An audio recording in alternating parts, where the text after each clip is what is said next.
नमस्कार. चंद्र राशीप्रमाणे मिथुन राशींच्या व्यक्तींना एप्रिल 2025 या महिन्यासाठी मी आता मार्गदर्शन करणार आहे.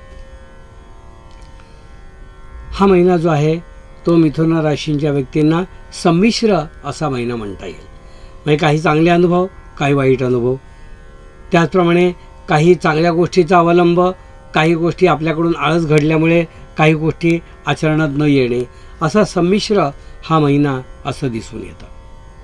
पण ही आपल्याला आगाऊ कल्पना दिल्यामुळे आपण तसं प्लॅनिंग करा आणि ह्या ज्या काही गोष्टी आहेत त्याच्यावर ओव्हरकम करण्याचा प्रयत्न करा.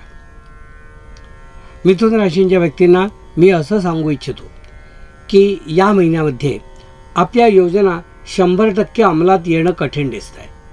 पण तुम्ही त्याचा हट्ट सोडा असं नाही आहे.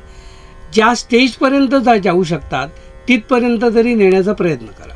100% जरी नाही झाल्या तरी 50-60% जरी झाल्या तरी त्या लेवलपर्यंत त्या पोचू द्या.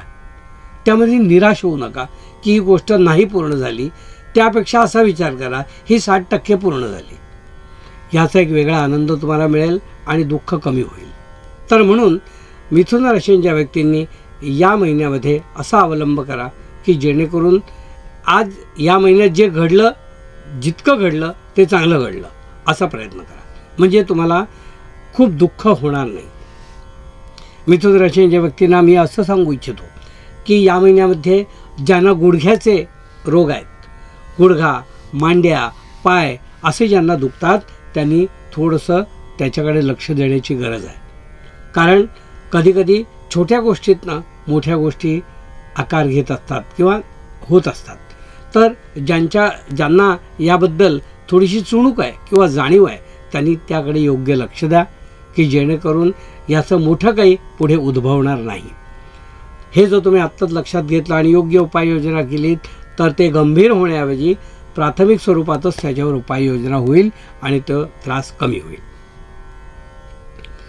मिथुन राशीच्या व्यक्तींना मी असं सांगू इच्छितो की या महिन्यामध्ये उद्योगधंद्यामध्ये धाडसानी, खूप धाडसानी, अतिधाडसानी म्हणेन मी, काही गोष्टी करू नका.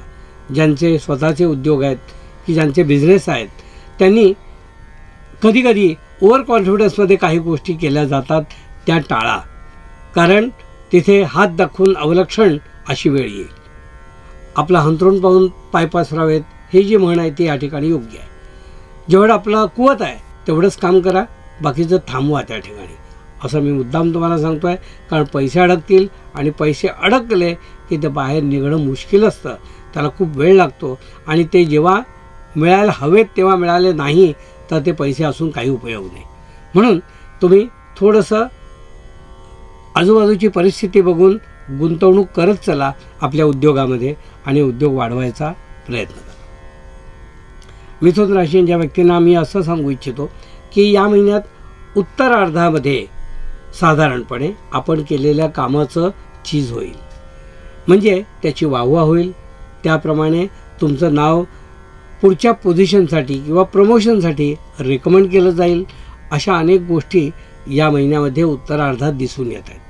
म्हणून नोकरी करणाऱ्या व्यक्तींना उत्तरार्ध हा जास्त चांगला आहे असं दिसून येतं.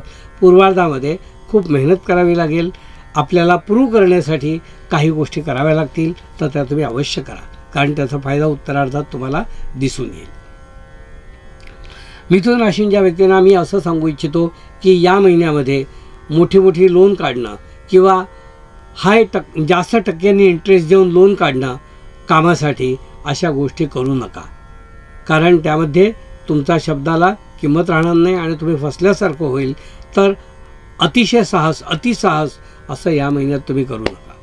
सरकारी कामं जी रेंगाळलेली आहेत ती या महिन्यात होऊ शकतात. त्याचा पाठपुरावा करा.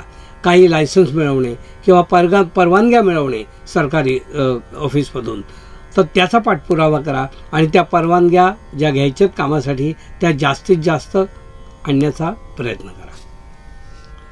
मिथुन राशीच्या व्यक्तींना मी असं सांगू इच्छितो की शिक्षण क्षेत्रात जी मुलं आहेत ते शिक्षण घेत आहेत आणि त्यासाठी जोरदार प्रयत्न करत आहेत. त्यांनी आळस टाका. कारण आळसामुळे बऱ्याचशा गोष्टी ज्या होणार आहेत त्या होत नाहीत. तर आळस दूर केलात तर तुम्हाला या महिन्यामध्ये अनेक चांगले अनुभव त्याचे मिळतील किंवा ते अनुभवायला येतील आणि तुम्ही केलेल्या प्रयत्नाचं आणि अभ्यासाचं चीज होईल असं मला या ठिकाणी सांगता येत आहे.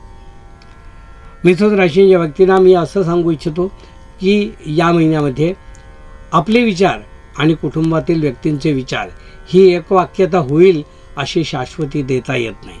कारण प्रत्येक व्यक्ती आणि त्याचे विचार हे वेगवेगळे असू शकतात. तर ती एकवाक्यता नाही झाली तर त्याचा त्रागा करून तुम्हाला त्रास करून घेऊ नका.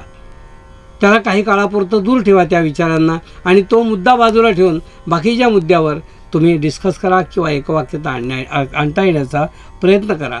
पण ज्यात एकवाक्यता होत नाही त्या मुद्द्यावर डोकंफोड करू नका असं मला या ठिकाणी तुम्हाला सांगायचं आहे.